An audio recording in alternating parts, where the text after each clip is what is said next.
বেনামাজি তোরা যারা ফজরের নামাজ পড়ো না, তোদের মতো ডাকাইতের জন্য সূর্য ওঠে না।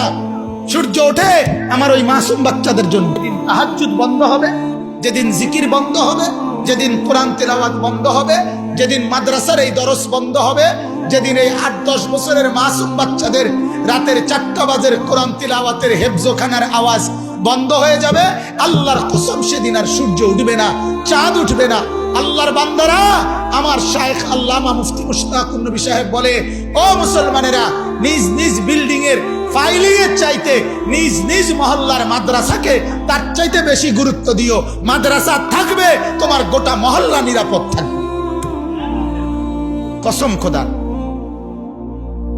কারণ আমরা যখন গোটা মহল্লাবাসী ঘুমাই, মাদ্রাসার তালেবে ইলম রাতের 4টা বাজে, ঠান্ডা শীত আর কুয়াশার মধ্যে 8-10 বছরের ছোট্ট মাসুম বাচ্চা বছরের 12 মাস আল্লাহকে সেজদা করে তাহাজ্জুদ পড়ে এই কোরআন নিয়া ছোট্ট মাসুম বাচ্চা হাফেজ সাহেবের কাছে সবক শুনাইতে বসে।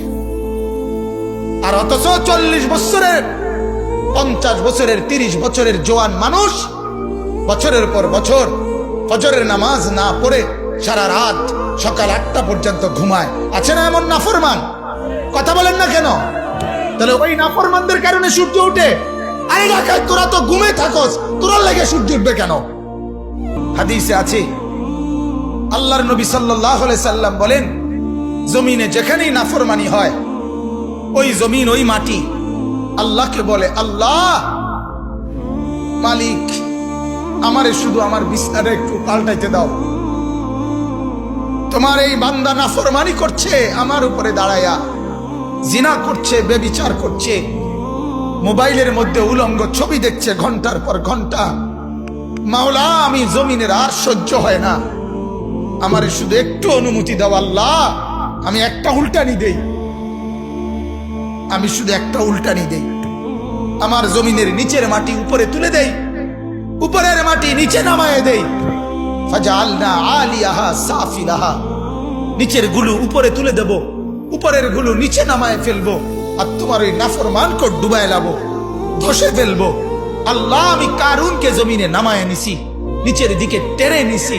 আল্লাহ, আমি কওমে লূতকে পুরা বস্তি, পুরা মহল্লা, পুরা এলাকা, তাদের চতুষ্পদ জন্তু জানোয়ার, তাদের ঘর বাড়ি, তাদের আসবাবপত্র, নারী পুরুষ কোলের বাচ্চা সহ আমি জমিন উল্টায়া দাফন করে দিছি।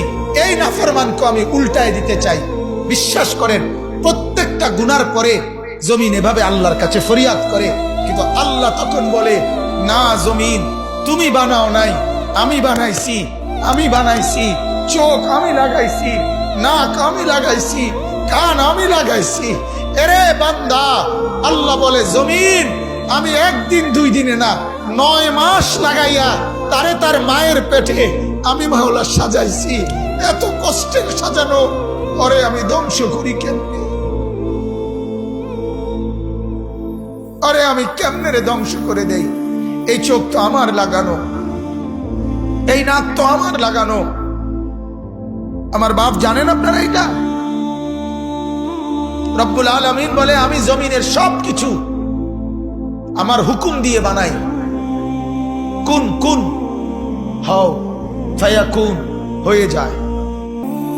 আল্লাহ বলে, বান্দা, আমি সব হুকুম দিয়ে বানাই, তোরে আমি হুকুম দিয়ে বানাইছি না, আমার নিজের হাতে বানাইছি, হাতে হাতে। খালাকতুহু বিয়াদিয়া, আমার হাতে, কুদরতি হাতে।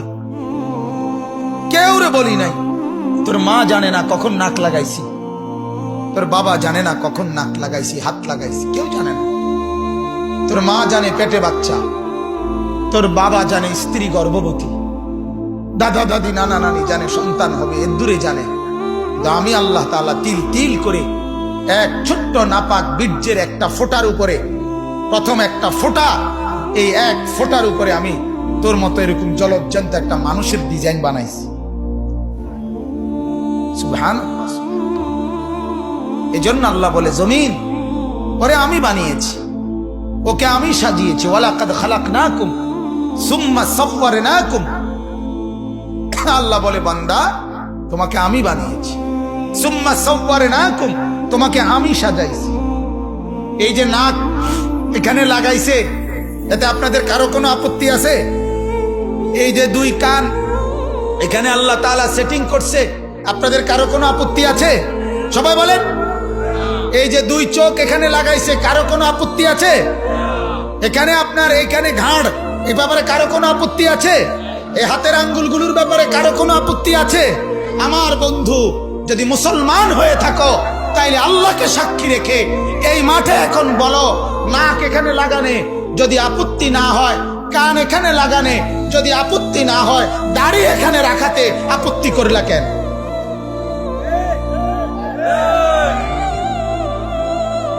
বলো না ফরমান। আমার একটা শক্ত কথা আছে, যদি কারো গায়ে লাগে, আমি বলি অনেক সময় কথা, যদি কারো গায়ে লাগে গায়ে লাগুক, যদি গাও ফাইরা আড্ডিত লাগে আড্ডিত লাগুক, তোমার কলজার ভিতরে লাগুক, কিন্তু তুমি বলো, তুমি যদি ইনসান হয়ে থাকো তাহলে তুমি বলো, এই নাকের ব্যাপারে কোনো আপত্তি নাই, এই কানের ব্যাপারে কোনো আপত্তি নাই, চোখের ব্যাপারে কোনো আপত্তি নাই, হাতের ব্যাপারে কোনো আপত্তি নাই, পুরা দেহের ভিতর বাহিরের কোন অঙ্গের ব্যাপারে কোনো আপত্তি করলা না, এখানে এসে আপত্তি করলা কেন? আর আপত্তি কইরা এটা সুন্দর হয় নাই এই ডিজাইনটা, এরপরে সুন্দর ডিজাইন বানাবার জন্য আল্লাহকে বাদ দিয়া কার কাছে গেলা? নাফিত্তার কাছে? ছি ছি ছি ছি ছি। তোমার রুচি আলটা করা দরকার। কিতে রুচি? রুচি এটা ইসিজি করা দরকার। কথা বলেন না কেন? তুমি তুমি কার কাছে গেলা? কোন আনতে কই গেলা? গা কই থেকে কই নামা গেলা? মালিকের ডিজাইনের উপরে নতুন করে সেটিং দিতে গিয়া নাফিত্তার কাছে গেলা? এত নিচে নামা গেলা? ছি ছি ছি। ওয়ালাকাদ খালাকনাকুম সুম্মা সাওয়ারনাকুম, আল্লাহ বলেন আমি বানিয়েছি, আমি সাজিয়েছি। বানিয়েছে কে? সাজিয়েছে কে? মালিকের সাজের উপরে হাত দিও না, বাপ হাত দিয়েন না। অনুরোধ অনুরোধ করলাম, বিবেক থাকলে ভাইবেন। দাড়ির হুকুম কি পরে ভাববেন, আগে কার ডিজাইনে হাত দিছেন ওটা চাইয়েন, আর ওটা বাদ দিয়ে কার থেকে ডিজাইন লইছেন না ফিরতে কইছে এবারে দারুন সেরকম কি রকম আগের মতো, আরে সেরকম কিতা? সেরকম শব্দের অর্থ কি? কথা বলেন, আগের মতো না তো, তো সেরকম কিতা? দারুন লাগ, দূর বেটা দারুন, আগে যে ওদের লাগতো এই ওদের লাগতে আছে, দারুন লাগতেছে কিতাবা। কথা বলেন। আল্লাহ আমাদেরকে মাফ করে দেন। কাউরে লজ্জা দেওয়া আল্লাহর কসম আমার উদ্দেশ্য না, বিবেককে শুধু জাগ্রত করা, এটা মাকসাদ। ভুল হতেই পারে, গুনাহ আমারও আছে। কথা বলেন না কেন? আল্লাহর কসম গুনাহ আমারও আছে, গুনাহ আব্দুল কাদের জিলানীরও আছে। গুনাহমুক্ত কেউ না আমরা, কিন্তু আপনার বিবেককে আমি শুধু জাগাইতে চাইলাম। আপনার বিবেককে আপনি বলিয়ে আল্লাহ বুঝার তৌফিক দান করুন। অতএব আমার ভাই, প্রত্যেকটা নাফরমান পাপী আল্লাহ তাআলা জমিন তার বিরুদ্ধে আবদার করে, আল্লাহ দেয় না। আল্লাহ কয় না। আমরা কিতাবে পড়ছি তাফসিরে, ইউনুস আলাইহিস সালাম যখন ইউনুস নবী ওনার কওমের ব্যাপারে বেশি রাগ হয়ে গেছে, আল্লাহ এরিয়াকে বেশি বেজাল্লা, আল্লাহ হইতো না, আমি বুঝছি হইতো না, আপনি এগুলার কি দিয়ালান, ধ্বংস করে দেন, তো আল্লাহই তো ফয়সালা দিবে। কিন্তু ইউনুস নবী বলছে, আরে আল্লাহ তখন বললেন, হে ইউনুস, ওই যে কুমার মানে মাটি দিয়ে পাত্র বানায়, মাটির পাতিল, তুমি ওই লোকটার কাছে একটু গিয়া, মানে ওনাকে একটা কুমারের কথা বলছে আর কি, যে তার কাছে যাও, গিয়ে তারে বলবা, ভাইয়া আপনার হাতে বানানো মাটির একটা পাতিল আপনি একটু ভেঙে ফেলেন তো। ইউনুস নবী গিয়ে বললেন, বলাতেই ওই কুমার ধমক দিয়ে উঠছে, এই মিয়া, আমার হাতের যত্ন করা মাটির পাতিল আমি বানিয়েছি, যা আমি সেটা ভাঙবো কেন? আমার বানানো। ইউনুস নবী আল্লাহকে বলেন, আল্লাহ ভাঙতে তো চায় না। বলছে কি বলে? বলে যে নিজের হাতে বানায়া ভাঙবে কেন? রব্বুল আলামিন বলে, ইউনুস রে, আমার হাতে বানিয়ে আমি ধ্বংস করব কেন? এদেরকেও তো আমি বানাইছি। এজন্য আল্লাহ তাআলা অপেক্ষা করে বাপ 90 বছর। মালিক বলে অসুবিধা নাই। 90 বছরের নাফরমান বান্দা রাত গভীরে একদিন তওবা করে চোখের পানি ফেলে দাও। কেউ রে বলিও না, আমারে বলো 90 বছরের গুনাহ একসাথে মাফ করে দাও। 70 বছরের গুনাহ একসাথে মাফ করে দাও, একসাথে। ওয়া আনিস্তাগফিরু রাব্বাকুম, আমার কাছে ইস্তিগফার করো। সুম্মা তুবু ইলাইহি, আমার কাছে ফিরে আসো। ইউমাত্তিউকুম মাতাআন হাসানা, যত উত্তম নিয়ামত আছে সব তোমারে দিয়ে দেব।